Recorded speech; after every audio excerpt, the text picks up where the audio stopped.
Good morning, Africa. Thank you for joining us on African Free Press Television. My name is Africa13. Here with the news updates.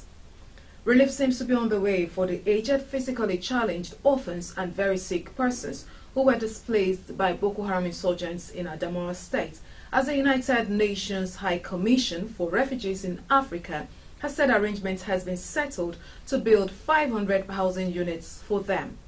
Leader of the High Commissioner for Refugees, Mr. Caesar Chilombo, gave this indication while briefing the state governor, Mr. Martins Babale, on the modalities adopted.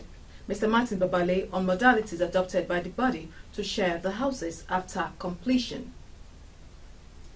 Following increased suicide bomb attacks by Boko Haram terrorists, the military authorities have restored checkpoints across the Federal Capital Territory to ward off any attempts to attack Abuja. There are indications of an imminent clash between the presidency and the Senate over an alleged attempt by the presidency to rubbish the Senate president.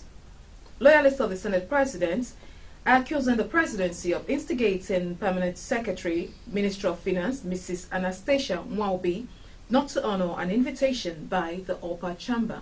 President Muhammadu Buhari has declared that he is not caged by any group or individuals and that he was in firm control of the presidency and of the country. The president was reacting to a session by Chad Colonel Tony Nyam, who in an interview with reporters stated that the president was caged by some powerful forces around him who now dictate and determine most decisions of the president, especially in the areas of political appointments.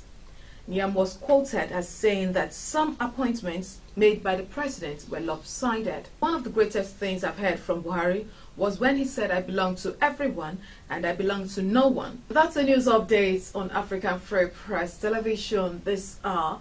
You can visit www.africanfreepress.com for more news. Follow at African Free Press on Twitter and like African Free Press on Facebook. My name is Africa13. Good morning, Africa.